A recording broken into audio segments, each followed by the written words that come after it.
Hello friends, welcome back to my YouTube channel let's learn PSIR. So friends, कैसे हैं आप सब? I hope आप सब बहुत ही बढ़िया होंगे, बहुत ही मस्त होंगे और काफी बेहतरीन तरीके से अपनी पढ़ाई को कंटिन्यू कर रहे होंगे। सो फ्रेंड्स, हम लोगों ने स्टार्ट किया था फादर ऑफ इंडिविजुअलिज्म यानी कि थॉमस हॉब्स को पढ़ना, उनके बारे में समझना, जिसमें कि हम लोगों ने अभी तक उनके बायोग्राफी के साथ साथ ऑलमोस्ट उनके कई सारे पार्ट को, कई सारी थ्योरीज को काफी अच्छे तरीके से कवर कर लिया। और आज हम लोग करने जा रहे हैं उनके one of the very best concept on human nature. So friends, be energetic and let's get started. तो चलिए फ्रेंड्स, स्टार्ट करते हैं हम लोग Thomas Hobbes on human nature को समझना उनके दिए गए एक प्यारे से कोट के साथ। Covenants without the sword are but words and of no strength to secure a man at all. Friends, ये जो कोट आप देख रहे हैं ये थॉमस हॉब्स के बुक द लेवियाथन से लिया गया है। और बेसिकली इस कोट के माध्यम से थॉमस हॉब्स ये कहना चाह रहे हैं कि देखिए, किसी भी शस्त्र के बिना, ठीक है, यानी कि कोई भी स्वॉर्ड के बिना, कोई भी कोविनेंट, कोविनेंट का मतलब होता है कोई भी नियम, ठीक है, यानी कोई भी स्वॉर्ड्स के बिना कोई भी नियम एक बस वर्ड बन के रह जाता है। इसका क्या मतलब हुआ? तो देखिए, थॉमस हॉब्स बेसिकली यहाँ पे ये एक्सप्लेन करना चाह रहे हैं कि अगर मान लीजिए आप कोई भी ऐसे स्टेट में रह रहे हो जहाँ पे स्वॉर्ड है यानी कि शस्त्र है, ठीक है, लेकिन वहां पे कोई भी नियम नहीं है। कहने का मतलब क्या हुआ? आप ऐसे स्टेट में रह रहे हो जहाँ पे आपने कोई लॉ बनाया, लेकिन वहां पे लॉ ब्रेकर को, मान लीजिए कोई लॉ ब्रेक करता है या फॉलो नहीं करता है या डिसऑबे करता है, उसके खिलाफ आप उसको पिनोटी पावर दिए ही नहीं, पनिशमेंट पावर दिए ही नहीं, तो उसका कोई भी रेलिवेंस रह जाएगा? तो उसका कोई भी रेलिवेंस नहीं रह जाएगा। जो फॉलो कर रहा है उसके लिए भी सेम मतलब प्रोसेस चलेगा, जो फॉलो नहीं कर रहा है उसके लिए भी सेम प्रोसेस चलेगा। तो वही यहाँ पे तो यही यहाँ पे थॉमस हॉब्स बेसिकली ये कहना चाह रहे हैं कि किसी भी शस्त्र के बिना कोई भी नियम मतलब एक बट इरेलीवेंट सब्जेक्ट है, बस एक शब्द बन के रह जाता है, उसका कोई भी रेलिवेंस नहीं होता है एक्चुअल लाइफ में। और अगर कहीं इस तरीके के मतलब किसी भी स्टेट में अगर इस तरीके का नियम बनाया जाता है, इस तरीके का रूल फॉलो होता है जहाँ पे नियम तो बन रहे लेकिन उसके मतलब उसको फुलफिल करने के लिए, उसको एग्जीक्यूट करने के लिए अगर आप इम्यूनिटी पावर दे ही नहीं रहे हो, तो वहाँ पे जो लोग रहते, लोग मतलब वहाँ पे रह रहे हैं, जितने भी सिटीजन्स वहाँ पे रह रहे हैं, जितने भी व्यक्ति वहाँ पे रह रहे हैं, उसका सिक्योरिटी का चांसेस बहुत ही कम है, ठीक है, इनफैक्ट ना के बराबर है। Got it? मतलब क्या हुआ? देखिए, अगर कोई भी स्टेट में अगर रूल बन रहा है, वहाँ पे नियम बन रहे हैं, तो उस पे प्यूनिटी पावर भी होना चाहिए, ठीक है। अगर आप नियम बना रहे हो तो इसके खिलाफ सख्त आने के स्वॉर्ड आपके पास होना चाहिए, आपके पास प्यूनिटी पावर भी होना चाहिए, ताकि आप अच्छे तरीके से किसी भी लॉ को, किसी भी पॉलिसीज को अच्छे तरीके से आप एग्जीक्यूट कर सको और काफी स्मूथ वे में उसे रन करवा सको किसी भी स्टेट में, या फिर किसी भी फॉर्म ऑफ गवर्नमेंट में उसे स्मूथली रन करवा सको। इसीलिए आपके पास एक अच्छा स्वॉर्ड यानी कि एक अच्छा शस्त्र, एक अच्छा प्यूनिटी पावर भी होना बहुत ही आवश्यक है, according to Thomas Hobbes. Getting it?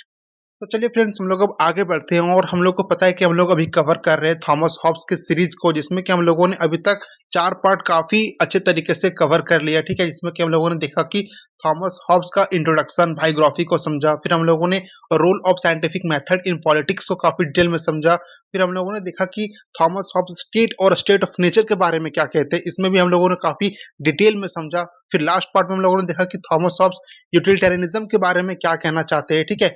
फिर हम लोग आज करने वाले हैं Thomas Hobbes on human nature को। सो फ्रेंड्स, अगर आप लोगों ने पिछले वीडियोस को अभी तक नहीं देखा, जाकर के आप लोग पहले पिछले वीडियोस को देख ले, ताकि आपको ये वीडियो समझने में और भी ज्यादा आसानी हो और आने वाले सारी वीडियोस को, सारे पार्ट को आप लोग काफी इजी तरीके से समझ सकते हो और सारी डॉट्स को आप लोग इजीली कनेक्ट कर पाओगे, एक दूसरे से इंटरलिंक करके पढ़ पाओगे, ठीक है। क्योंकि देखिए, हमारा जो मोटिव ये रहता है ना कि आप सारे टॉपिक को, सारे थ्योरीज को, इनफैक्ट सारे फिलोसोफर को, सारे थ्योरी को आप एक दूसरे से इंटरलिंक करके पढ़ सकोगे, ठीक है। कि अगर मान लीजिए इसी कॉन्सेप्ट के बारे में अगर ये थिंकर ये कह रहे हैं, तो बाकी सारे थिंकर इसी टॉपिक पे और क्या कह रहे हैं, कैसे दोनों में डिफरेंसेस है, कैसे दोनों में सिमिलैरिटीज होती है, ठीक है। ये मेरा मेन मकसद होता है आप लोगों को बताने का, आप लोगों को समझाने का। आने वाले वीडियो में हम लोग देखेंगे कि थॉमस हॉब्स सोशल कॉन्ट्रैक्ट के बारे में क्या कहते हैं, सॉवरेनिटी के बारे में क्या कहते हैं, लिबर्टी के बारे में क्या कहते हैं, फिर उनका जो कैरेक्टर दिखाता है इंडिविजुअलिज्म से एब्सोल्यूटिज्म की ओर, ठीक है, वो उसके बारे में हम लोग समझेंगे कि मैकफरसन उसके बारे में क्या कहते हैं। फिर लास्ट पार्ट में हम लोग देखेंगे कि इनका क्रिटिसिज्म के बारे में, कि आखिर इनको इतना ज़्यादा क्रिटिसाइज क्यों किया गया, ठीक है, इतने सारे स्कॉलर के द्वारा अलग अलग आर्ग्यूमेंट के साथ। Getting it? तो चलिए फ्रेंड्स, हम लोग अब आगे बढ़ते हैं, स्टार्ट करते हैं थॉमस हॉब्स की कॉन्सेप्ट को समझना कि वो ह्यूमन नेचर के बारे में एक्चुअली क्या कहना चाहते हैं, वो अपना क्या पॉइंट ऑफ व्यू रखते हैं।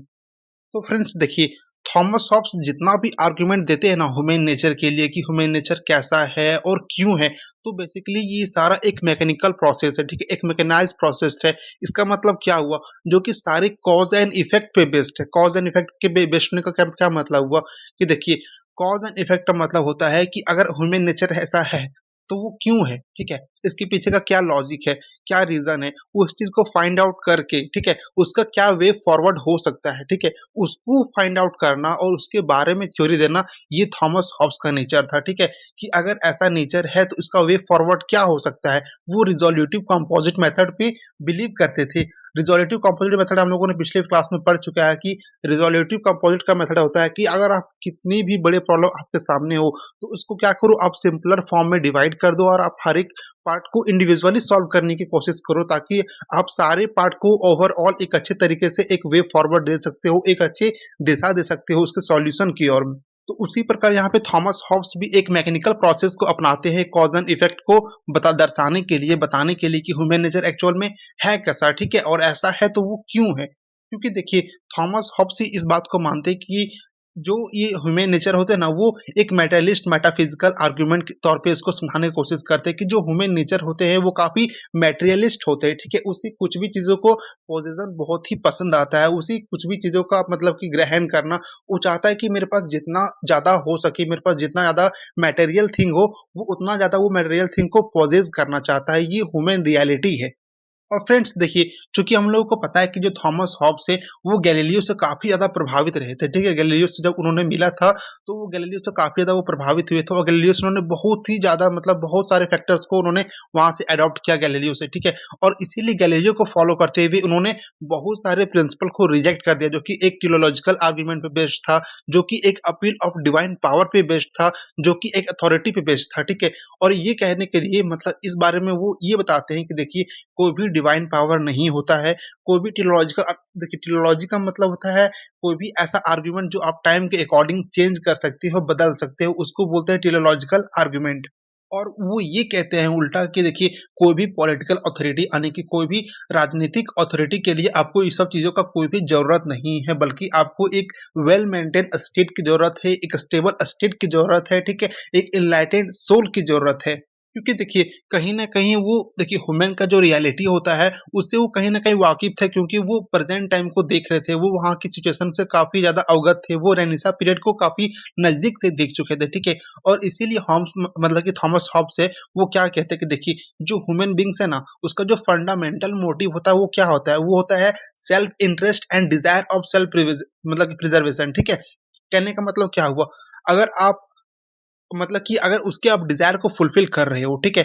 अगर मान लीजिए उसके जो कुछ हक में है, उसके जो सेल्फ इंटरेस्ट में है, हमेशा ह्यूमन बीइंग्स उसके साथ में खड़ा रहेगा, ठीक है? उसको अगर मान लीजिए कोई भी चीज़ फ़ायदा पहुँचा रहा है, उसके सेल्फ इंटरेस्ट में है, तो वो हमेशा उस चीज़ का फ़ेवर करेगा, हमेशा वो उस चीज़ का सपोर्ट करेगा। साथ ही साथ अगर मान लीजिए वो उसके सेल्फ प्रिज़र्वेशन में है, मतलब उसके लाइफ़ को कोई भी हार्म नहीं कर रहा है, तो ऑब्वियस सी बात है कि ह्यूमन बीइंग्स उसको मतलब कि सपोर्ट करेगा। ये ह्यूमन बीइंग्स का फंडामेंटल मोटिव होता है, फंडामेंटल नेचर होता है। इस बात को कहीं न कहीं थॉमस हॉब्स बहुत ही अच्छे तरीके से जानते थे, बहुत ही अच्छे तरीके से इस बात से अवगत थे वो।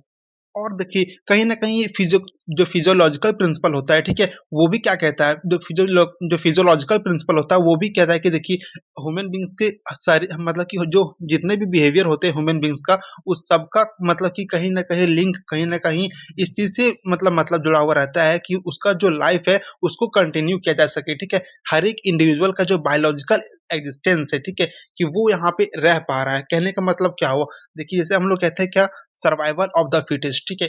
जो सबसे ताकतवर होगा, वो यहाँ पे जीवित रहेगा, ठीक है? हम लोग सर्वाइवल ऑफ द फिटेस्ट का बात करते हैं, तो वही यहाँ पे जो फिजियोलॉजिकल प्रिंसिपल है, वो ये कहते हैं कि हर एक ह्यूमन बीइंग्स का जो मतलब कि मेन मोटिव होता है, मेन एम होता है, वो ये होता है कि उसकी हर एक इंडिविजुअल का जो बायोलॉजिकल एक्जिस्टेंस है कि वो लिव कर रहा है, वो जीवित रह रहा है, एक अच्छी सोसाइटी में रह रहा है, वो कंटिन्यू रहे, ठीक है? उसका लाइफ हमेशा सही रहे, सिक्योर रहे, कोई भी उसके लाइफ को हार्म ना करे, ठीक है? ये इसका फिजियोलॉजिकल प्रिंसिपल होता है हर एक बिहेवियर का, हर एक एक्ट का, हर एक कंडक्ट का, किसी भी ह्यूमन बीइंग्स का, हर एक इंडिविजुअल्स का।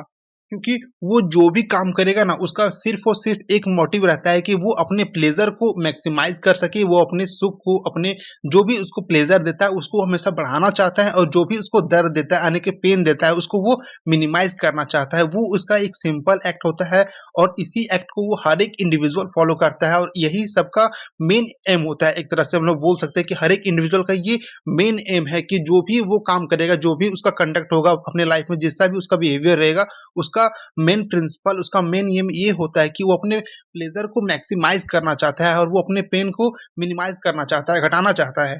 Getting it? तो चलिए फ्रेंड्स हम लोग अब आगे बढ़ते हैं और देखते हैं कि थॉमस हॉब्स और क्या-क्या बातें कहते हैं कि ह्यूमन नेचर और क्या-क्या होता है और ह्यूमन नेचर किस तरीके से किस-किस चीज़ों से इम्पैक्ट होता है। तो देखिए, यहाँ पे थॉमस हॉब्स बेसिकली ये कहते हैं कि life of a man is a continuous search for power and after which power सीजेज only with his death. ठीक है, इसका क्या मतलब हुआ? तो थॉमस हॉब्स ये कहना चाह रहे थे, देखिए जो लाइफ होता है ना किसी मैन का, वो हमेशा अपने लाइफ में मतलब कि पावर के सर्च में लगा हुआ रहता है। अगर मान लीजिए वो किसी लिमिटेड पावर तक पहुंच जाता है तो वो चाहता है कि मुझे थोड़ा सा हायर पावर मिले। ठीक है, अगर वो वहां तक भी पहुंच जाता है तो वो उसका एंडिंग पॉइंट नहीं बल्कि वो उसका नेक्स्ट पावर का इनिशियल फेज बन जाता है।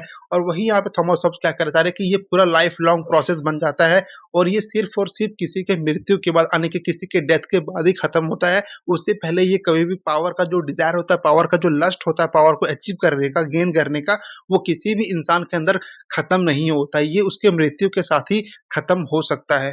ये बेसिक नेचर है हर एक ह्यूमन नेचर का, हर एक ह्यूमन बीइंग्स का। इसीलिए थॉमस हॉब्स ये कहते हैं कि देखिए, द स्ट्रगल फॉर पावर और द मीन्स ऑफ ऑब्टेनिंग और फुलफिलिंग डिजायर्स आर एंडलेस। ये कभी भी खत्म होने वाला नहीं है, ये एंडलेस है। ठीक है, कभी भी किसी का जो स्ट्रगल चल रहा ना पावर के लिए, आज हम आपसे लड़ेंगे, कल आप हमसे लड़ोगे हमारा पावर छीनने के लिए, कल हम चाहेंगे कि आपने मुझे हराया था, कल हम किसी और को हराएंगे। ठीक है, ताकि मुझे पावर मिल जाए, ताकि मैं उससे ज्यादा पावरफुल रहूं, मैं आपको डिफीट करके आपका पावर भी खुद मतलब खुद में मिला लूं। ठीक है, ये जो स्ट्रगल और पावर चल रहा है हर एक लोगों के बीच में, और बेसिकली ये कब होगा? तो ये स्टेट ऑफ नेचर में होगा, जब जहाँ पे कोई भी स्टेट नहीं है, विदाउट स्टेट लोग रह रहे हैं, वहाँ पे अधिक ऐसा होगा। ऐसा क्यों होगा? क्योंकि वहाँ पे किसी का लाइफ का कोई सिक्योरिटी नहीं है। और किसी का जब कोई सिक्योरिटी नहीं, तो ह्यूमन नेचर क्या कहता है अकॉर्डिंग टू हॉब्स? तो ह्यूमन नेचर ये कहता है कि वो पावर मतलब वो पावर के लिए स्ट्रगल करेगा।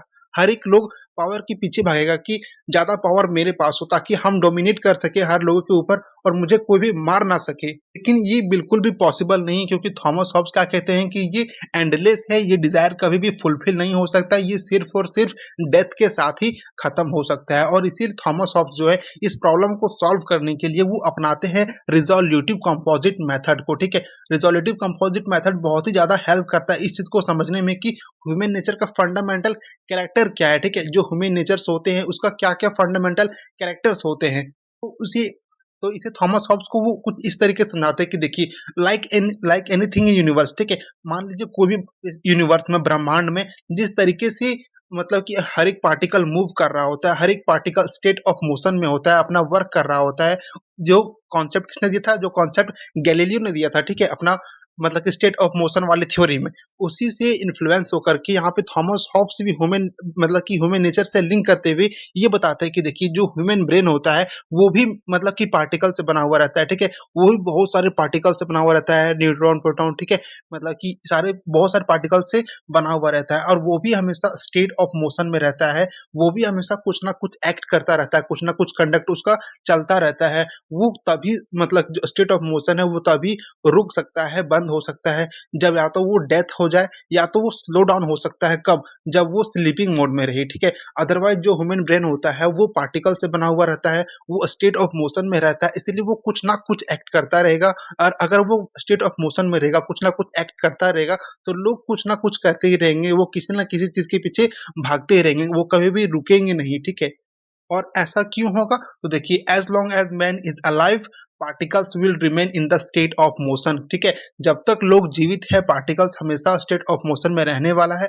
और पार्टिकल्स अगर स्टेट ऑफ मोशन में रहेगा, यानी कि दिमाग में अगर सारे पार्टिकल्स मूव कर रहे होंगे, पूरा ब्रेन अच्छे तरीके से फंक्शन कर रहा होगा, वर्क कर रहा होगा, तो लोग कभी भी रुकेंगे नहीं, बल्कि उस डायरेक्शन में और भी ज्यादा वो इन्फ्लुएंस होते जाएंगे, और भी ज्यादा वो इंडल्ज होते जाएंगे। ठीक है, और सारी चीजों को वो अच्छे तरीके से वो और भी वो मतलब और ज़्यादा वो मोटिवेशन के साथ उस चीज़ के पीछे भागेंगे कि पावर मुझे और चाहिए। ठीक है, जितना पावर उसके पास होगा वो उसमें कभी भी सैटिस्फाइड नहीं होगा।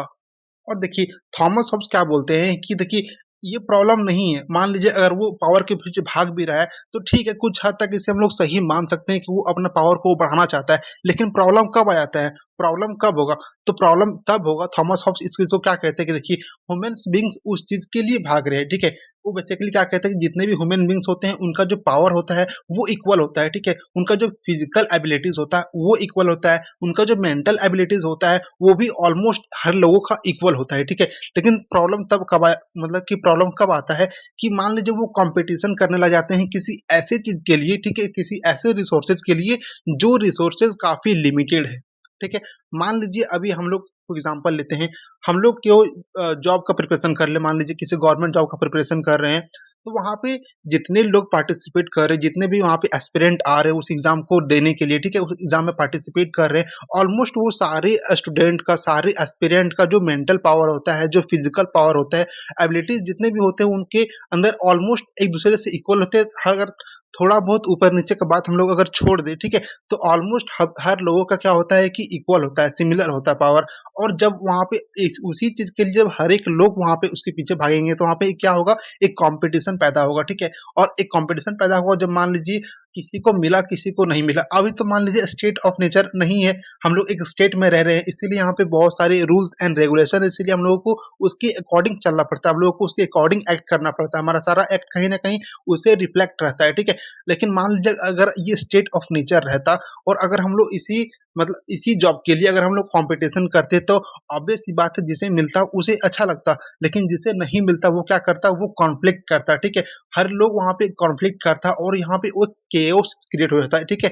एक वॉर जैसा सिचुएशन क्रिएट हो जाता है, यहाँ पे बहुत ही ज्यादा अशांति आ जाती है किसी भी स्टेट में, किसी भी जगह पे। अगर वहाँ पे लिमिटेड रिसोर्सेज के लिए सेम कंपटीशन किया जाए बहुत ही बड़े मात्रा में, खास करके जब सबका ह्यूमन एंटिटीज, जिसका जब का सबका जो सोल प्रॉपर्टीज है वो इक्वल रहे, मेंटली भी और फिजिकली भी।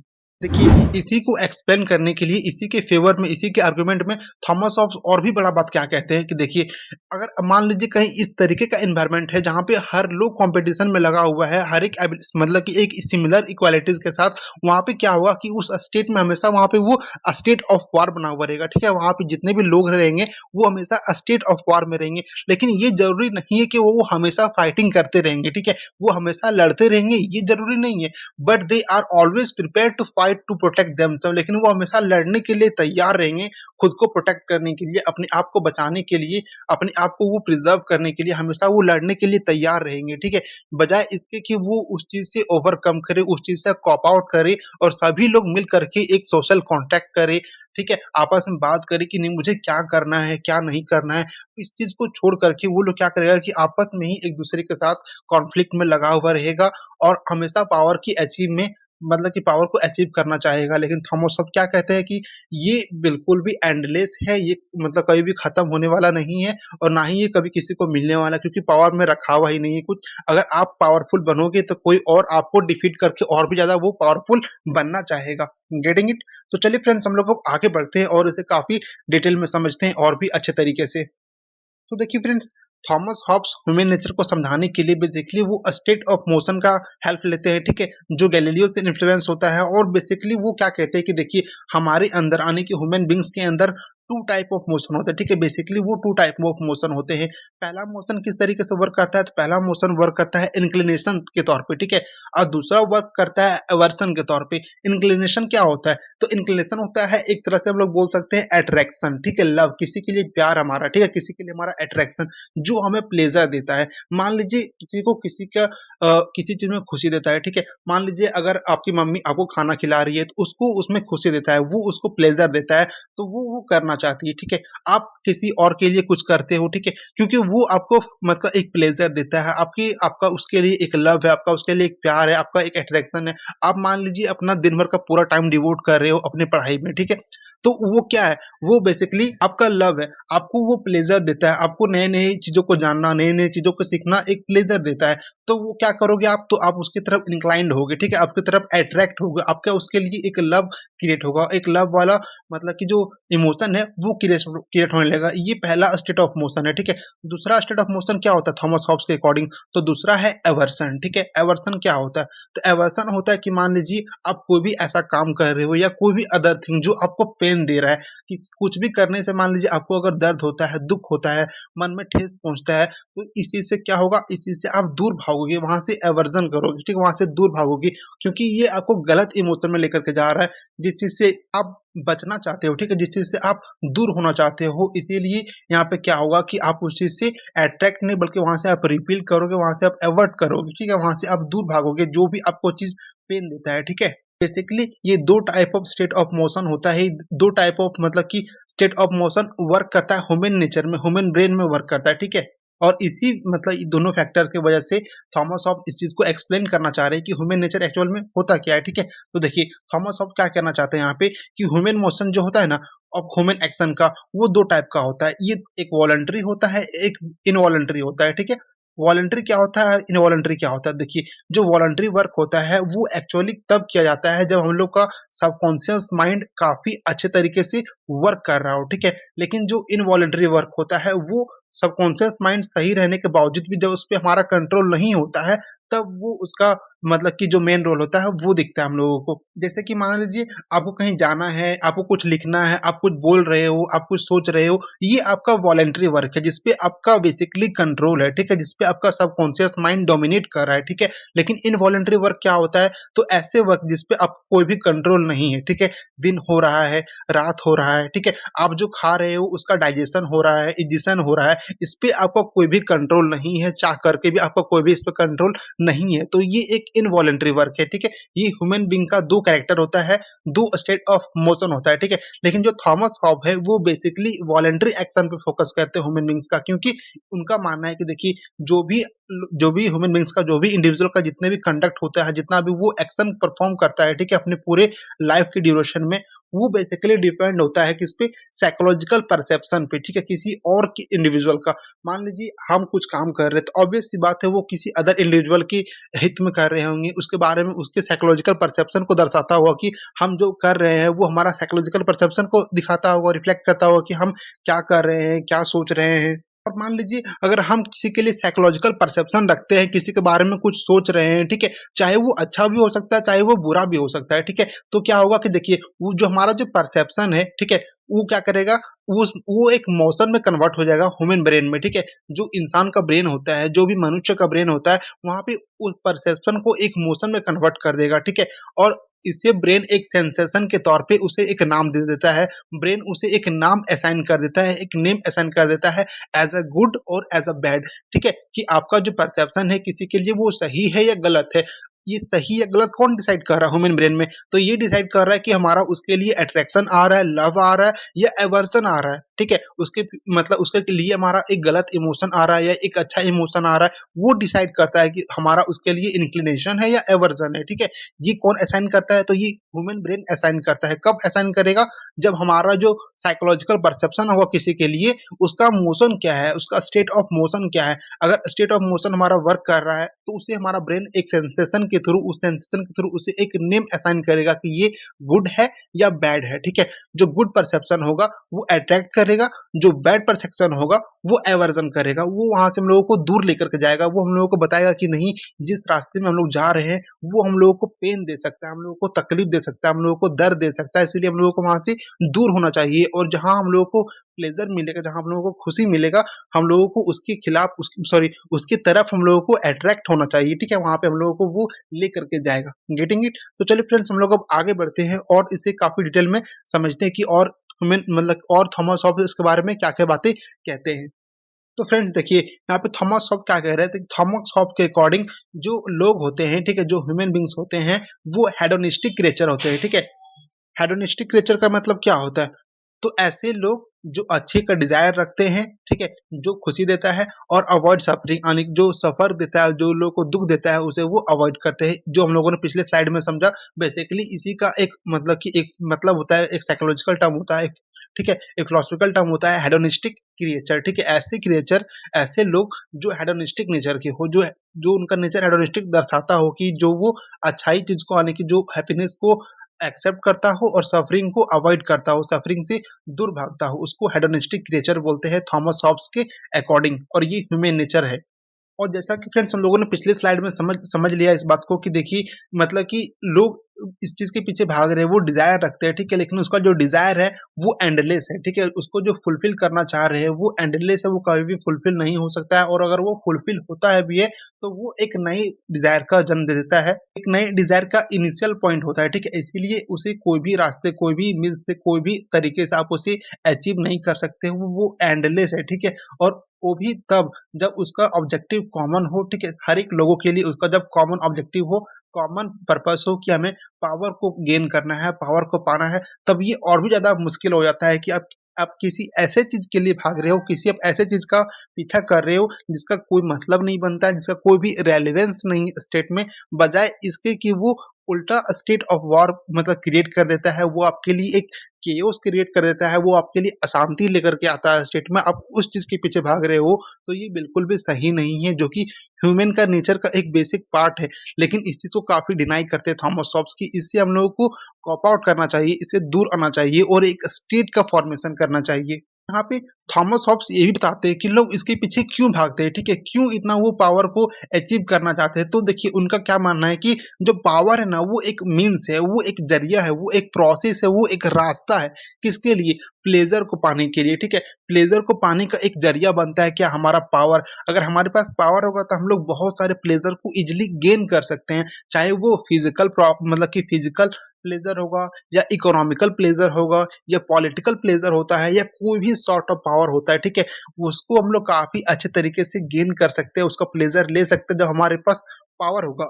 इसीलिए पावर के पीछे लोग भाग रहे हैं, पावर को गेन करना चाह रहे हैं, लेकिन ओवरऑल इसका जो इम्पैक्ट होने वाला है स्टेट पे वो बहुत ही नेगेटिव होने वाला है, और ये सिर्फ और सिर्फ स्टेट ऑफ नेचर को क्रिएट करता है जहाँ पे कोई भी लोगों का लाइफ का सिक्योरिटी नहीं है, किसी के पास लाइफ का प्रिजर्वेशन नहीं है, बल्कि वहाँ पे हर लोगों का वार हर लोगों के साथ चल रहा है, ठीक है, और जो पावर सीकिंग नेचर है, जो इंसान का, जो कोई भी इंडिविजुअल का, ठीक है, कोई भी मनुष्य का जो पावर सीकिंग का जो नेचर होता है ना किसी मैन का, वो क्या डिराइव करता है, वो क्या दर्शाता है, तो हर एक इंसान का, हर एक ह्यूमन बींग्स का वो नेचर दिखाता है कि वो हर एक जो ह्यूमन बींग है वो यूटिलिटेरियन नेचर का है, ठीक है, वो एक मतलब यूटिलिटेरियन मतलब कि यूटिलिटेरियन का एग्जैक्ट हिंदी होता है मतलब कि उसे उपभोग करना, ठीक है, उसे हम हर चीज को उसे उपभोग करना होता है, उसे पाना होता है, ठीक है, उससे उस चीज का कंज्यूम करना होता है, ये ह्यूमन बींग्स का इंस्टिंक्ट नेचर होता है। ये और ये कब डिसाइड होता है, तो ये पावर सीकिंग नेचर का मतलब कि लोगों में ज़्यादा ये हम लोगों को दिखाई देता है, ठीक है, और इसी को हम लोग यूटिलिटेरियन नेचर बोलते हैं किसी भी मैन का, ठीक है। तो चलिए फ्रेंड्स हम लोग अब देखते हैं कि ये मतलब जो भी यहाँ पे नेचर दिख रहा है हम लोग हेडोनिस्टिक नेचर किसी भी ह्यूमन बींग्स का, इसके पीछे इम्प्लीकेशन क्या है, ठीक है, मतलब क्यों, मतलब किसकी चीज़ों से ये प्रभावित होता है। तो देखिए ऐसा क्यों हो रहा है, लोग हेडोनिस्टिक क्रिएचर क्यों है, हेडोनिस्टिक नेचर में क्यों रहते हैं, ठीक है, हर एक लोगों का हेडोनिस्टिक नेचर क्यों है। तो देखिए इसके पीछे का आर्गुमेंट क्या देते हैं थॉमस हॉब्स, तो क्या कहते हैं कि देखिए जो मैन है वो मैटेरियलिस्ट है, ठीक है, मैटेरियलिस्ट कहने का मतलब क्या हुआ, वो हर एक मटेरियल चीज़ का पोजीशन करना उसको पसंद आता है, ठीक है, वो भी मटेरियल चीज़ होगा तो उसे अच्छा लगता है, इसीलिए मैन इज मटेरियलिस्ट होता है, मैन इज इंडिविजुअलिस्टिक होता है, ठीक है, और ये बेसिकली स्टेट ऑफ नेचर में लागू होता है। इंडिविजुअलिस्ट मतलब क्या होता है, वो हमेशा अपने बारे में सोचता है, ठीक है, बजाय इसके कि एज अ होल मतलब कि एज अ सोसाइटी हम लोगों को क्या करना चाहिए, वो बजाय इसके सोचता है कि हमारे लिए क्या बेनिफिशियल है, हमारे लिए क्या मतलब सही है, ठीक है, अगर वो उसे सेटिस्फाई कर रहा है तो हमेशा वो उस चीज के पीछे भागता है। मैन इज पॉजेसिव, ठीक है, वो काफी मतलब कि एक लिमिटेड दायरे तक सोच पा रहा है, ठीक है, वो काफी पॉजेसिव है, ठीक है, ये किसका नेचर है, ये ह्यूमन नेचर है।